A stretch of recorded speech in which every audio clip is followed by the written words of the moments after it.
Bismillahirrahmanirrahim. Assalamualaikum warahmatullahi wabarakatuh. Alhamdulillahirabbil alamin wassalatu wassalamu ala sayyidina nabiyil mursalin wa ala alihi washabbihi ajmain. Allahumma la ilma lana illa ma 'allamtana innaka alimul hakim. Rabbi shrah li sadri wa yassir li amri wa hlul 'uqdatam min lisani yafqahu qawli. Allahumma 'allimna ma yanfa'una wa anfa'na ma 'allamtana wa zidna 'ilma. Allahumma aslih lana sya'nana kullahu wa la takilna ila anfusina tarfata 'ain. Allahumma amin. Jemaah kaum muslimin rahimakumullah, segala puji dan syukur kita haturkan pada Allah Subhanahu wa taala atas segala limpahan nikmat dan karunia-Nya tak terhingga, sehingga pada pagi hari ini kita kembali Allah mudahkan untuk bisa hadir di majelis yang mulia ini untuk sama-sama belajar seputar agama kita. Semoga Allah Subhanahu wa taala senantiasa memberkahi kita dan mencurahkan kepada kita ilmu yang bermanfaat baik di kehidupan kita maupun di akhirat nanti.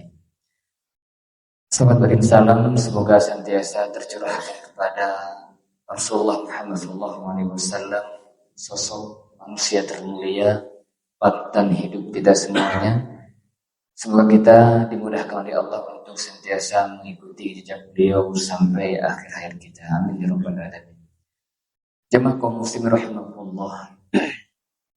Ketika seseorang tidak mengetahui atau tidak menyadari nilai sebuah permata, tentu dia akan bersikap biasa-biasa saja terhadapnya. Bisa jadi dia akan melemparnya walau sudah di genggaman tangannya. Tapi berbeda halnya ketika seorang menyadari betul bahwa mutiara itu sesuatu yang bernilai tinggi, sesuatu yang sangat berharga, pasti dia akan menjaganya dan dia akan meletakkannya di tempat yang sangat rahasia. Begitu pula halnya dengan Al-Quran Al-Karim. Ketika seorang hamba tidak mengetahui atau tidak menyadari betapa agungnya Al-Quran itu, betapa bernilainya Al-Quran itu, maka dia cenderung akan bersikap terhadapnya dengan sikap yang biasa-biasa saja. Mungkin dia malas juga untuk berinteraksi dengannya. Berbeda halnya ketika seorang muslim mengetahui, menyadari bahwa Al-Quran itu sesuatu yang agung dan mulia. Firman Allah Subhanahu wa taala, sang pencipta alam semesta, ia merupakan pedoman hidupnya, maka tentu dia akan berusaha untuk meluangkan waktu untuk berinteraksi dengannya, membacanya, memahaminya, mentadabburinya, dan berusaha semaksimal mungkin untuk mengamalkan pesan-pesan yang terkandung di dalamnya. Semoga kita semuanya termasuk di antara hamba Allah yang menyadari tentang agungnya Al-Quran, sehingga kita semuanya berusaha untuk meluangkan waktu kita untuk membersamai Al-Quran setiap harinya, baik membacanya, memahaminya, mentadabburinya, dan juga mengamalkan kandungan-kandungannya. Di pagi yang berbahagia jamaah sekalian, insya Allah kita akan mencoba untuk membahas satu ayat saja sebagai langkah awal untuk kita memulai interaksi kita dengan Al-Quran dengan cara mentadabburinya. Karena memang Al-Quran diturunkan, tujuan intinya bukan hanya untuk dibaca saja. Tujuan inti bukan untuk dibaca, tapi ada tujuan yang lebih daripada itu, yaitu ditadabburi ayat-ayatnya. Orang yang sudah terbiasa membaca Al-Quran itu sudah bagus. Itu sebuah nilai yang sangat luar biasa. Ketika dia sudah merutinkan setiap harinya membaca Al-Quran, itu luar biasa. Tapi hendaknya kita sadari bahwa interaksi kita dengan Al-Quran tidak hanya sebatas pada level tilawah harian kita, tapi ada yang lebih tinggi daripada itu, lebih utama, lebih urgent, yaitu mentadabburinya. Oleh karena itu Allah berfirman di surat Shad, "Kitabun anzalnahu ilaika mubarak liyadabbaru ayatihi." Al-Quran kami turunkan kepada Muhammad penuh keberkahan. Untuk apa ya? Liyadabbaru ayati, agar ditadabburi ayat ayat-ayatnya. Tadabbur itu tidak akan mungkin kita lakukan jika kita tidak memahami ayat-ayatnya. Jadi tadabbur, renungan terhadap ayat itu harus diawali oleh pemahaman terhadap makna. Maka untuk bisa kita mentadabburi ayat, merenunginya dan seterusnya, kita perlu untuk memahami ayat-ayat Al-Quranul Karim agar dengan kita memahami, kita bisa mentadabburinya dan kemudian kita bisa mengamalkan pesan-pesan Al-Quranul Karim. Nah, di pagi hari ini kita akan membahas satu ayat yang dikenal dengan Ayatul Kursi yang terdapat dalam surah Al-Baqarah ayat 255. Dan insyaallah semua jamaah sudah hafal ayat tersebut. Ayat ini memiliki keutamaan yang sangat luar biasa. Bahkan ia termasuk ayat teragung dalam Al-Quran. Kalau mungkin Bapak pernah mendengar surat teragung dalam Al-Quran apa Pak? Surat Al-Fatihah. Ayat teragung dalam Al-Quran, ayat kursi. Kita tahu bahwa ayat Quran itu terdiri dari 6.236 ayat. Dan ayat kursi adalah ayat yang teragung. Apa dasarnya? Disebutkan dalam Sahih Muslim dari sahabat Ubay bin Ka'ab radhiyallahu anhu, beliau pernah berkata, Rasulullah SAW pernah berkata kepadanya, "Ya Abul Mundir." Abul Mundir itu kunyah atau panggilan untuk Ubay. "Ya Abul Mundir, atadri ayyu ayatin min kitabillahi ma'aka a'zam?" Wahai Abu Mundir, tahukah engkau apa ayat dalam Al-Quran yang paling agung menurutmu? Ubay ini orang yang hafid Quran. Ubay menjawab, Allah wa Rasul a'lam. Allah dan Rasulnya yang lebih tahu. Nabi kembali mengulang pertanyaan, Ya Abul Mundir, atadri ayyu ayatin min kitabillah ma'aka a'zam? Wahai Abu Mundir, tahukah kamu apa ayat yang paling agung dalam Al-Quran? Maka beliau menjawab, Qultu Allahu la ilaha illa huwal hayyul qayyum. Itu ayat kursi. Qala, maka beliau mengatakan, Fadaraba fi sadri wa qala wallahi liyahnikal ilmu Abul Mundir. Kemudian Nabi SAW menepuk dadanya sang Ubay ini dan mengatakan, selamat atas ilmu yang Allah anugerahkan padamu Abul Mundir. Artinya jawaban Ubay ini jawaban yang tepat bahwa ayat kursi merupakan ayat teragung dalam Al-Quran. Yang kedua di antara keutamaan ayat kursi adalah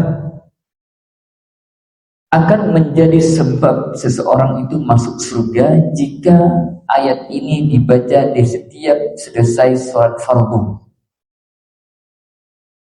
Berdasarkan hadis Nabi SAW, di mana beliau bersabda, "Man qara'a ayatal kursi fi duburi kulli salatin maktubatin lam yamna'hu min dukhulil jannah illa ayyamut." Barang siapa yang membaca ayat kursi di setiap selesai sholat fardu 5 waktu, tidak ada yang menghalanginya masuk surga kecuali kematian. Artinya mati surga. Ini betapa agungnya keutamaan membaca ayat kursi di setiap selesai sholat fardu. Dan yang ketiga di antara keutamaan ayat kursi jika dibaca sebelum tidur, maka seorang akan mendapatkan penjagaan dari Allah Subhanahu wa taala dan akan dijauhi oleh syaitan. Artinya syaitan tidak akan mendekatinya. Berdasarkan hadis yang sangat panjang disebutkan sebuah riwayat Sahih Bukhari bahwa suatu ketika Abu Hurairah pernah ditugaskan untuk menjaga harta zakat Ramadan. Ya. Kemudian fa'ata atin yahsu minat ta'am, maka tiba-tiba di malam hari itu datang seseorang itu mengambil makan itu, sedekah yang terkumpul itu. Maka Abu Hurairah pun menangkapnya. Ya. Kemudian yang orang itu mengatakan, Abu Hurairah mengatakan, bahwa saya akan melaporkan kepada Nabi Sallallahu Alaihi Wasallam. Orang tersebut mengatakan, ini muhtaj, saya itu orang miskin, orang yang membutuhkan. Wa alayya ayar, dan saya punya banyak anak. Wa li hajatun syadidah, dan saya punya kebutuhan yang mendesak ini. Jadi saya mengambil ini, mencuri harta saya karena saya butuh. Maka Abu Hurairah merasa kasihan. Maka Abu Hurairah melepaskan orang tersebut dengan syarat jangan kembali lagi. Keesokan harinya Abu Hurairah ketemu Nabi SAW. Nabi bertanya, Abu Hurairah, ma fa'ala asiruka al-bariyah? Apa yang terjadi dengan tawananmu tadi malam? Abu Hurairah mengatakan, Rasulullah, dia itu mengaku orang yang miskin, dia punya banyak anak, dia punya kebutuhan, sehingga saya kasihan, akhirnya saya melepaskannya. Dia mengatakan, ama innahu qad kadzabaka wa say'ud. Abu Hurairah, dia itu bohong. Dia akan balik lagi tuh. Dia akan balik lagi. Abu Hurairah yakin kalau karena Nabi mengatakan dia balik lagi, maka Abu Hurairah yakin dia pasti balik. Malamnya Abu Hurairah mintain lagi. Ternyata benar. Yang benar Nabi sampaikan dia akan baik lagi itu orang. Dan mengambil sedekah tersebut, ditangkap lagi dan dilaporkan, dan dia kembali mengeluhkan dia punya kebutuhan di orang miskin seterusnya. Lagi Abu Hurairah kasihan, dilepaskan. Besok paginya Nabi tanya, ma fa'ala asrul bersama? Jawabannya sama. Dan yang ketiga kalinya, kalau Nabi tiap yang kedua kali mengatakan dia akan kembali lagi, yang ketiga kalinya Abu Hurairah setelah menangkapnya, dia akan sang kekeh, akan melaporkan ke Nabi SAW. Tapi orang itu mengatakan, da'ni wa'allimuka kalimatin yanfa'uka biha indallah. Biarkan aku mengajarimu beberapa kalimat yang dengan itu engkau akan mendapatkan manfaatnya. Tapi lepaskan saya nantinya. Abu Hurairah ketika mendengar tawaran itu, kayaknya oke juga nih, dapat ilmu baru barangkali gitu ya. Maka Abu Hurairah sepakat. Jika dia mengajarkan sesuatu, maka dia harus melepaskan orang tersebut. Maka dia mengatakan, idza awaita ila firashika faqra ayatal kursi hatta takhtima. Jika engkau hendak tidur malam, sudah beranjak ke kasur mau tidur, maka bacalah ayat kursi sampai selesai. Jika engkau membaca tersebut,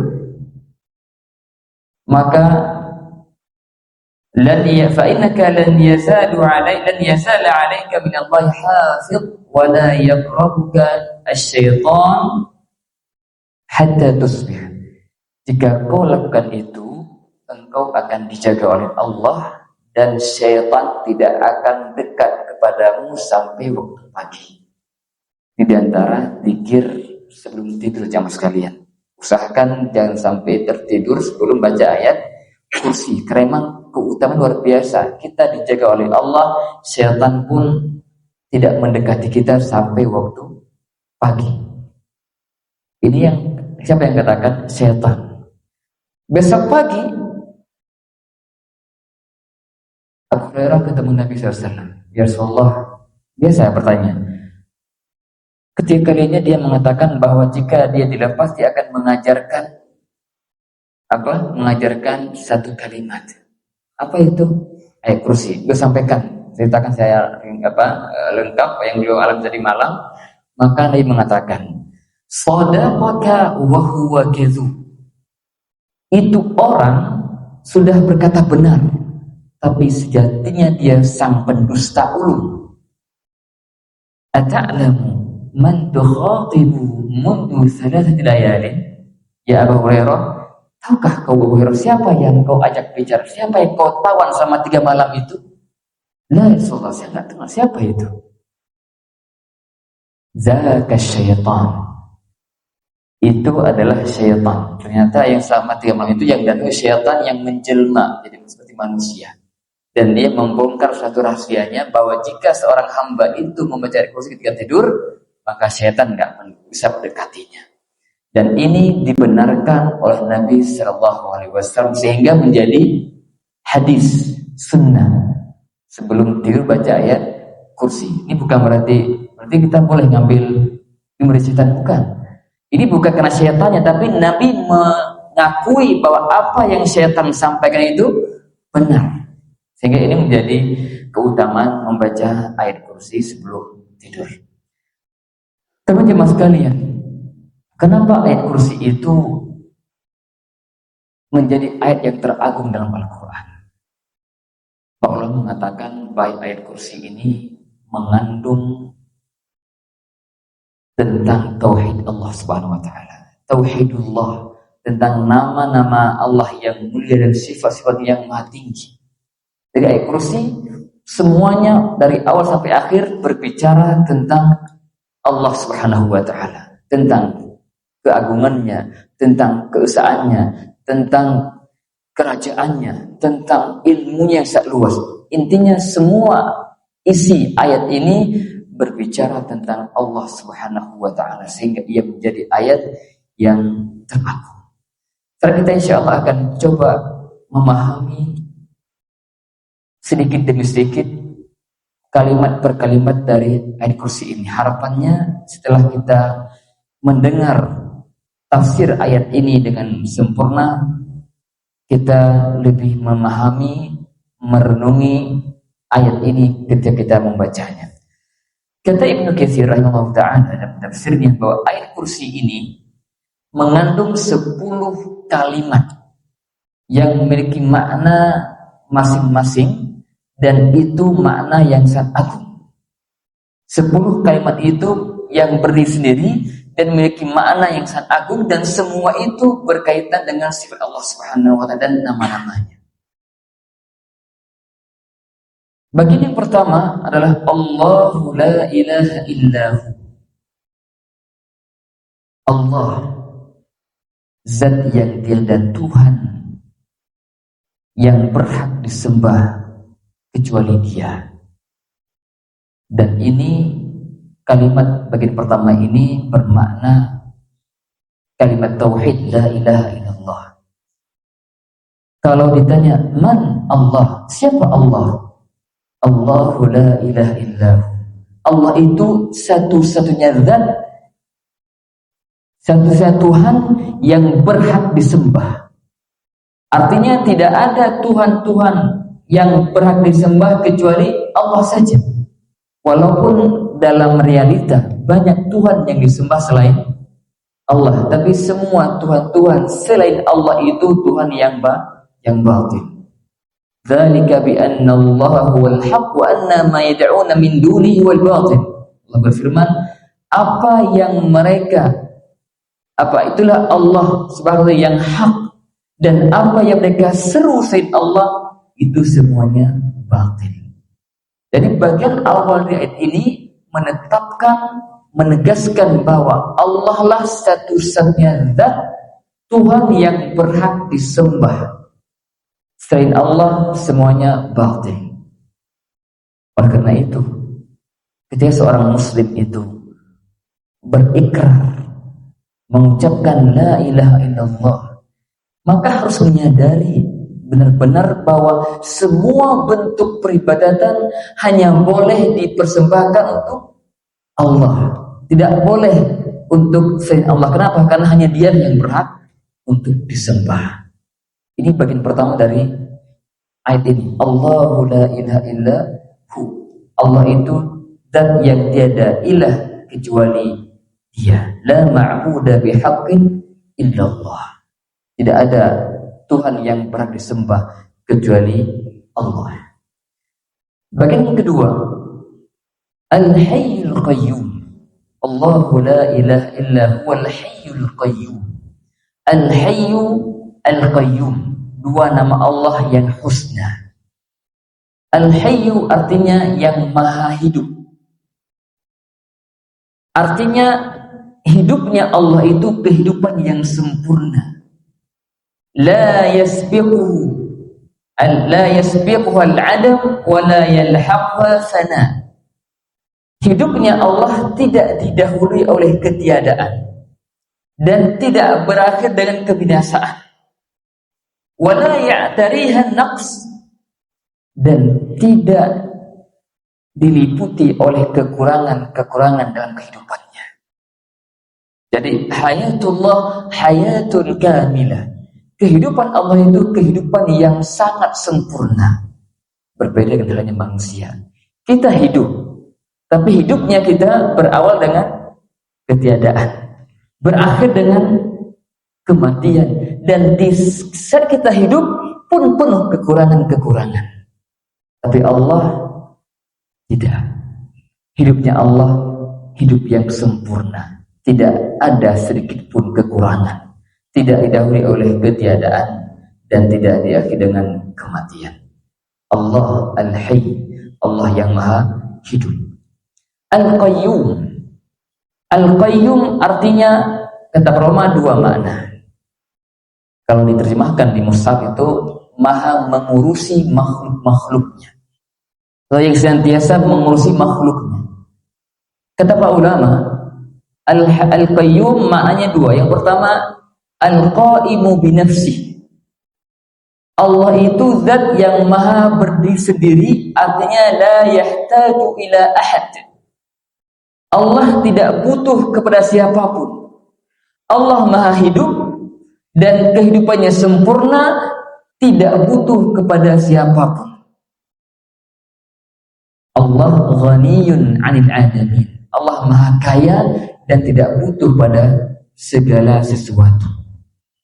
Makna yang kedua, al-qaimu ala ghairi, yang mengurusi makhluk-makhluknya. Artinya, kullu ahadin muhtajun ila Allah. Segala sesuatu membutuhkan Allah. Kita manusia jemaah sekalian, dalam kehidupan kita itu membutuhkan Allah Subhanahu wa taala setiap detiknya. Kita nggak bisa hidup tanpa Allah Subhanahu wa taala. Hidup kita karena Allah. Allah yang menghidupkan kita, Allah yang mengurusi kita, Allah yang mengatur semua kehidupan kita. Al-Qaim wala ghair, Allah lah yang maha segalanya. Oleh karena itu, kita harus senantiasa menyadari bahwa kita itu fuqara ila Allah. Orang-orang yang fakir, yang membutuhkan Allah. Wallahu huwal ghaniyyul hamid. Dan Allah maha kaya dan terpuji, tidak butuh kepada siapapun. Al-Hayyu Al-Qayyum. Bagian yang ketiga, la ta'khudhuhu sinatun wala naum. Allah itu karena kesempurnaan hidupnya dan qayyumiyahnya, la ta'khudhu sinah, tidak mengantuk dan tidak pula tidur.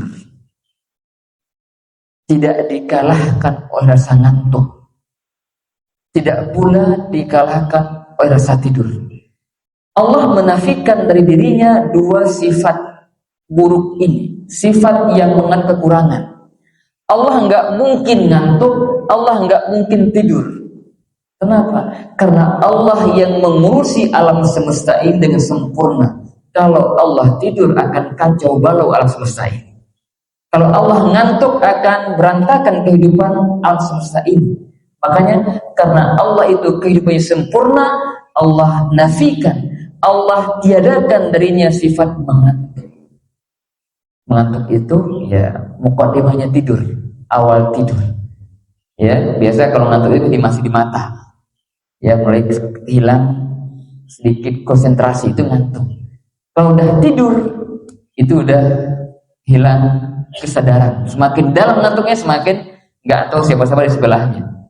Ya, maka manusia itu wajar kalau ngantuk, kan itu sifatnya manusia.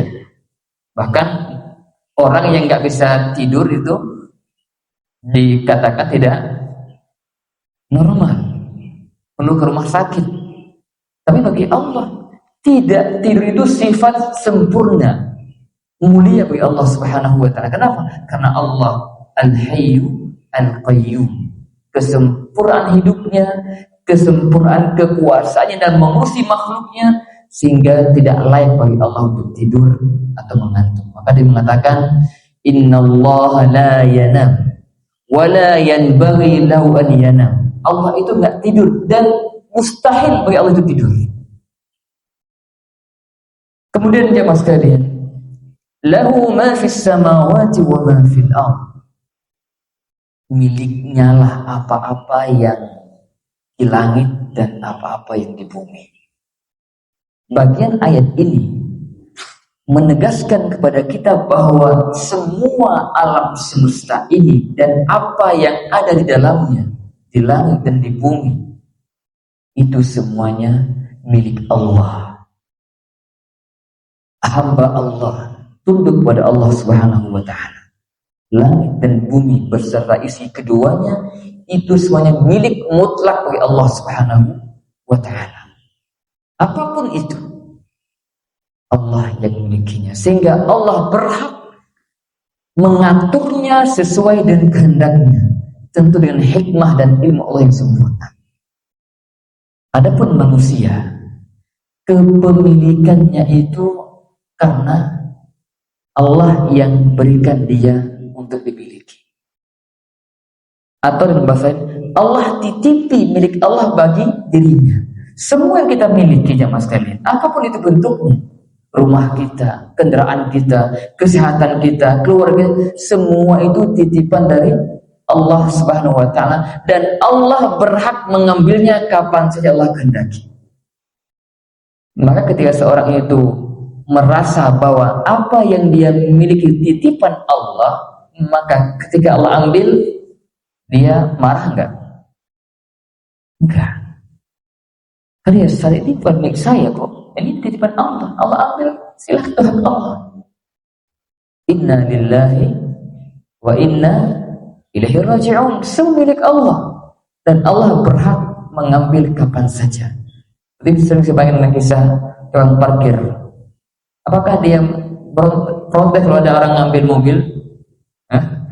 Dia punya setiap hari itu ada yang mobil macam-macam itu mereknya ya.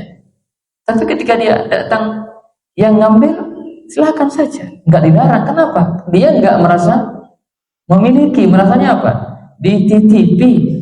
Orang yang memiliki datang ngambil memang nggak silakan. Paling ya dari itu jasanya ya, itu hak dia. Tapi dia nggak pernah merasa memiliki itu, sehingga dia nggak berat ketika pemilik datang mengambilnya. Ya, dan dia nggak sombong kan? Ya kan dia merasa bukan milik dia. Maka kita demikian. Ketika kita menyadari bahwa semua yang kita miliki alam semesta milik Allah Subhanahu wa ta'ala, dan Allah berhak melakukan apa yang kehendaki dalam kepemilikannya, maka kita sebagai hamba ya pasrah saja.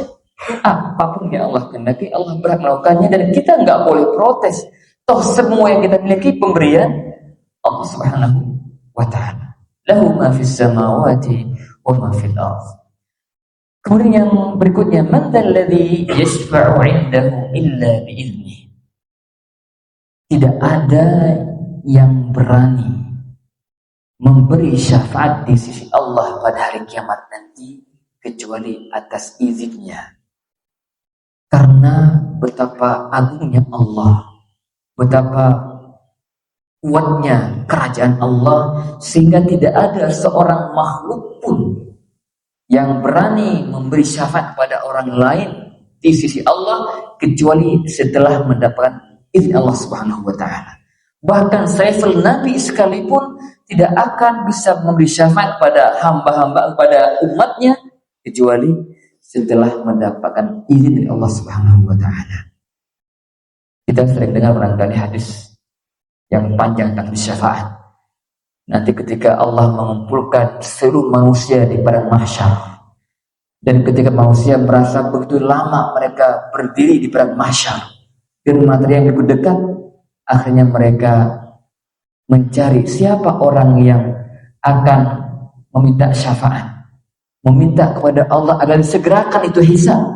Karena sudah sangat lama menanti itu, capek luar biasa, mengerikan di padang mahsyar, masa menunggu yang belum tahu kapan Allah akan memulai hisab. Mereka datang kepada Nabi Adam. Nabi Adam orang nafsi, oh gak berani saya. Tidak hadis ya. Kemudian dia datanglah kepada Ibrahim. Ibrahim pun nafsi gak mampu. Diriku. Datang kepada Nabi Nuh alaihissalam, Nabi Adam, Nabi Nuh, Nabi Ibrahim, Nabi Musa, Nabi Isa.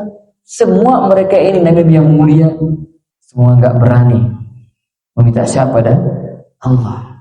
Kenapa? Karena hari itu mereka mengatakan Allah murka dengan kemurkaan yang tidak pernah murka semacam itu sebelumnya dan tidak akan murka setelahnya. Dan itu Allah murka. Mereka takut. Nabi takut. Akhirnya datanglah Nabi SAW.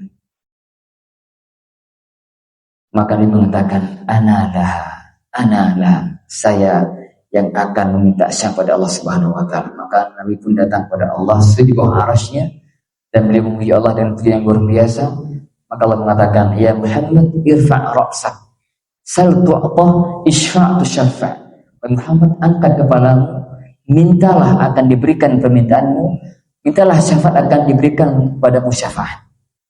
Maka baru Nabi memberi syafaat. Artinya bahwa di sini poinnya adalah bahwa seorang yang ingin memberi syafaat kepada orang lain harus mendapatkan izin dari Allah Subhanahu wa taala. Makanya untuk mendapatkan syafaat itu ada 3 syaratnya. Yang pertama, izin Allah Subhanahu wa taala. Yang kedua, ridho Allah kepada orang yang memberi syafaat. Dan yang ketiga, ridhonya Allah kepada orang yang diberi syafaat. Kalau tanpa 3 syarat ini maka tidak ada syafaat. Tidak akan bisa dapat syafaat. Maka orang yang Allah ridhoi yang pertama, orang yang bertauhid. Artinya orang-orang musyrik, orang kafir tidak ada harapan mendapatkan syafaat. Allah berfirman di banyak ayat tentang ini. Misalnya Allah, wala yashfa'una illa liman irtadha. Tidak ada yang bisa memberi syafaat kepada siapapun kecuali pada siapa yang Allah ridhoi. Jadi ini syarat utama untuk mendapatkan syafaat. Intinya bahwa karena Allah itu Maha Agung, Maha luar kerajaannya, Maha perkasa, sehingga tidak ada seorang pun yang berani bersyafaat kecuali atas izin Allah Subhanahu wa taala. Kemudian berikutnya jemaah sekalian, ya'lamu ma baina aydihim wa ma khalfahum. Bagian ini Allah menggambarkan kepada kita tentang luasnya ilmunya. Ilmu Allah SWT begitu luas mencakup segala sesuatu. Ma baina aydihim, yang terjadi di hadapan mereka, apa yang sedang kita alami, sedang terjadi dan yang akan terjadi. Allah tahu. Wa ma khalfahum, apa yang sudah terjadi sebelum kita. Sejak awal penciptaan alam semesta Allah tahu semuanya sampai hari kiamat. Semua Allah tahu. Siapa yang berapa jumlah orang beriman, siapa yang jumlah orang kafir. Ilmu Allah itu detail. Apa yang ada di bumi Allah tahu secara detail. Apa yang ada di langit Allah tahu secara detail. Apa yang di lautan Allah tahu secara detail. Ilmu Allah itu sangat detail. Ya'lamu ma baina aydihim wa ma khalfahum. Allah berfirman, "Inna Allah la yakhfa 'alaihi syai'un fil ardi wala fis sama." Sesungguhnya tidak ada yang tersembunyi bagi Allah sedikit pun, apa yang di langit dan yang di bumi. Allah mengatakan juga, "Wallahu ya'lamu taqallabakum wa maswaakum." Allah tahu kegiatan harian kalian di atas muka bumi ini. Ngapain aja, di mana aja kerjanya, apa yang dia kerjakan, apa yang Allah tahu. Mutaqallabakum wa maswaakum, dan akhir kehidupanmu setelah kematian. Di mana dia akan mati, kapan dia akan mati, di mana dia dikuburkan, dan bagaimana dia di alam kuburnya. Allah tahu. Allah berfirman, "Wa ma min dabbatin fil ardi illa 'ala Allah rizquha." Tidak ada makhluk di muka bumi itu melainkan Allah jamin rezekinya. Wa ya'lamu mustaqarraha wa mustawda'aha. Dan Allah tahu itu makhluk yang ada di muka bumi, apapun bentuknya, makhluk yang bergerak, di mana tinggalnya, ya, semut-semut di lubangnya, apapun itu makhluk yang ada, Allah tahu tempat-tempat mereka, kediaman mereka, di mana sarangnya. Wa mustaudaah, dan ketika mati mereka di mana Allah tahu. Ini ilmu Allah Subhanahu wa taala. Di ayat yang Allah berfirman, "Wa innahu mafatihul ghaib la ya'lamu illa hu." Di sisi Allah kunci-kunci ilmu ghaib Tidak ada yang tahu kecuali Dia. Wa ya'lamu ma fil barri wal bahr. Allah tahu apa yang di bumi, di atas bumi, dan fil bahr, dan yang di lautan. Berapa jumlah ikan di lautan, Pak? Ada yang tahu? Kalau kita cek GPT akan jawab nggak itu? Berapa jumlah ikan di lautan? Hah? Allah tahu berapa jumlah ikan di lautan, berapa jenisnya, berapa jumlah pasir di laut, dan lautan berapa detail. Dan di muka bumi ini pun Allah tahu segalanya. Maka Allah mengatakan berikutnya, wa ma tasqutu min waraqatin illa ya'lamu. Bahkan tidak ada satu helai daun pun jatuh di bumi ini. Allah tahu berapa jumlah pun di komplek ini. Ada yang pernah hitung? Berapa daun jatuh setiap harinya? Ini provinsinya kita udah nggak tahu. Jangan jumlah yang jatuh berapa juga, belum butuh waktu untuk menghitungnya. Tapi Allah tahu sampai detail daun yang jatuh pun di muka bumi, bukan di sini saja. Di seluruh alam semesta ini berapa daun yang jatuh, kapan jatuh, Allah tahu. Wala habbatin fi dhulumatil ardi wala ratbi wala yabisin illa fi kitabin mubin. Semua yang basah, yang kering, ini semua Allah tahu. Bahkan tercatat di Lauhul Mahfuz. Ini semuanya menunjukkan betapa luasnya ilmu Allah Subhanahu wa taala. Berikutnya jemaah sekalian. Wala yuhituna bi syai'in min 'ilmihi illa bima syaa. Dan tidak ada seorang pun yang mampu meliputi ilmu Allah kecuali sebatas apa yang Allah kehendaki untuk diketahui. Jadi ilmu Allah itu sangat luas. Dan ilmu manusia seluas apapun itu, sebanyak apapun ilmunya, itu hanya sedikit dari yang Allah kehendaki, yang Allah inginkan agar diketahui oleh makhluknya. Ya, ilmu Allah tidak ada yang mampu menjangkaunya. Semua pengetahuan yang sekarang diketahui oleh manusia di alam semesta ini, dimanapun itu berada, itu yang secuil dari ilmu Allah Subhanahu wa taala. Dan itu yang sekadar yang Allah kehendaki. Masih banyak ilmu-ilmu yang tidak diketahui oleh manusia. Maka manusia gak perlu sombong dengan ilmu yang dimiliki. Mungkin dia tahu khusus di bidang apa, itu sedikit. Maka hendaknya kita pahami, sadari, setinggi apapun ilmu yang kita miliki, tetap saja wa ma utitum minal ilmi illa qalila. Tidaklah kalian diberi ilmu melainkan sedikit saja. Jadi kita harus sadari itu. Ilmu Allah sangat luas, dan apa yang kita ketahui itu sedikit sekali. Dan ini maknanya ada dua kata ulama. Yang pertama, ilmu tentang Allah. Kita tidak tahu tentang nama-nama Allah, tentang sifat Allah, perbuatan Allah, kecuali apa yang Allah kabarkan kepada kita. Ya, sebatas yang Allah kabarkan kepada kita tentang Allah. Mana yang kedua? Pengetahuan. Ilmu yang Allah ketahui itu tidak akan kita ketahui, kita manusia, kecuali sebatas yang Allah kehendaki untuk diketahui. Sekarang zaman kita banyak hal yang sudah diketahui, tapi itu masih sedikit sekali dibandingkan dengan hal-hal yang masih banyak rahasia yang Allah belum buka pada hamba-hambanya. Kemudian bagian berikutnya mas kalian, wasi'a kursiyyus samawati wal ardh. Kursinya meliputi langit dan bumi. Kursi jemaah di sini itu adalah salah satu makhluk Allah yang sangat besar. Besarnya itu meliputi langit dan bumi. Artinya kursi dibandingkan dengan langit dan bumi, di sebuah riwayat, seperti gelang kecil, cincin kecil yang dilemparkan di sebuah padang sahara yang besar, yang luas. Itu bandingannya. Bumi bagaikan cincin atau gelang yang kecil, dan padang sahara yang luas itu bagaikan besarnya kursi. Ini menunjukkan bahwa Allah Maha Besar. Makhluk-makhluknya itu luar biasa. Dan Allah Akbar min kulli syai', Maha besar di segala sesuatu. Kemudian ayat berikutnya bagian berikutnya, wala ya'uduhu hifdhuhuma, wala ya'uduhu hifdhuhuma. dan Allah tidak merasa berat dalam menjaga, mengurusi langit dan bumi atau alam semesta.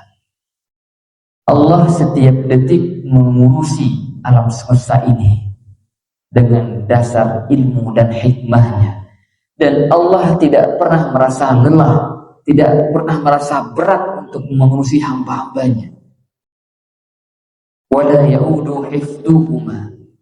Kenapa? Karena Allah Maha sempurna, Allah Maha segalanya, Allah ala kulli syai'in qadir, Maha kuasa atas segala sesuatu.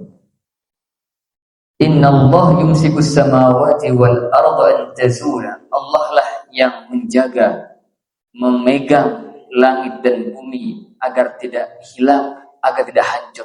Semua itu dengan Allah lah yang mengatur dan menjaga semuanya. Kemudian terakhir jawab yang ke-10. Wa huwa al-'aliyyul 'azim. Wa huwa al-'aliyyu al-'azim, itu nama Allah yang husna. Al-'ali yang maha tinggi, dan al-'azim yang maha agung. Allah maha tinggi dari sisinya, zatnya, sifatnya, dan juga kekuasaannya, dan maha agung di segalanya. Sehingga seorang hamba ketika menyadari betapa agungnya Allah, maka hendaknya kita mengakukan Allah dengan sebaik-baiknya. Sesuatu yang cara tunduk dan patuh pada Allah Subhanahu wa ta'ala. Jadi jelaskan secara umum bahwa ayat kursi mengandung 10 kalimat inti. Kita ulang satu persatu. Yang pertama, Allahu la ilaha illa hu. Yang pertama, Allah adalah zat yang berhak disembah. Hanya Dia yang berhak disembah. Ini tentang tauhid. Yang kedua, Al-Hayyul Qayyum. Allah yang maha hidup dan maha mengurusi makhluk-makhluknya. Allah maha kaya, tidak butuh kepada siapapun juga, dan Allah dan semua makhluk membutuhkan Allah Subhanahu wa ta'ala. Yang ketiga, la ta'khudhu sinatun wala naum. Allah tidak mengantuk dan tidak pula tidur. Ini sifat salbiyah, sifat buruk yang Allah nafikan. Kenapa? Karena maha hidup, maha mengurusi makhluknya, tidak mungkin disifati dengan mengantuk atau tidur. Maka sifat yang ketiga ini dinafikan dari Allah Ta'ala, yaitu sifat mengantuk dan tidur. Yang keempat, lahu ma fis samawati wa ma fil ardh. Miliknya segala yang ada di langit dan di bumi. Milik Allah secara mutlak. Adapun manusia, kepemilikannya adalah titipan, dan itu pun memiliki kekurangan-kekurangan. Yang kelima, man dzalladzi yashfa'u 'indahu illa bi'idzni. Tidak ada seorang pun yang berani meminta syafaat pada Allah atau memberi syafaat kecuali setelah izin Allah Subhanahu wa ta'ala. Yang keenam, ya'lamu ma baina aydihim wa ma khalfahum. Ini menunjukkan akan luasnya ilmu Allah Subhanahu wa ta'ala, mencakup sesuatu yang telah berlalu dan yang akan datang, dan ilmu Allah itu sangat detail dan sangat menyeluruh. Yang ketujuh jemaah sekalian, wala yuhituna bi syai'in min 'ilmihi illa bima syaa. Saking luasnya ilmu Allah itu, maka tidak ada yang mampu meliputi ilmunya. Tidak ada yang mampu menjangkau ilmu Allah kecuali sebatas yang Allah tunjukkan pada manusia, Allah ajarkan pada manusia. Selain itu, maka itu di sisi Allah Subhanahu wa ta'ala. Yang kedelapan, wasi'a kursiyus samawati wal ardh. Dan kursi Allah itu meliputi langit dan bumi. Dan ini makhluk Allah yang sangat agung. Dan di atasnya itu namanya arsy, itu lebih besar daripada kursi. Yang kesembilan, wala yahuduhu hifdhuhuma. Dan Allah tidak merasa berat dalam mengurusi alam semesta, karena kesempurnaan hidupnya, karena kesempurnaan kekuasaannya. Dan yang ke-10, wa huwal 'aliyyul 'azim, dan Dia maha tinggi dan maha agung. Ini 10 kalimat inti yang ada di ayat kursi. Semoga setelah kita mengetahui makna umum dari ayat ini, kita semakin menyelami ketika kita membaca ayat tersebut. Kita merasakan banyak hal yang perlu kita renungkan, kita tanamkan dalam jiwa kita tentang kekuasaan Allah, tentang ilmu Allah, tentang keberhakan Allah untuk disembah, sehingga kita bisa menjadi hamba Allah yang semakin hari semakin bertakwa, semakin baik kepada Allah Subhanahu wa ta'ala. Allah, demikian yang saya sampaikan. Kita akhiri. Subhanallah, asyhadu an la ilaha illa anta, astaghfiruka wa atubu ilaik. Assalamualaikum warahmatullahi wabarakatuh.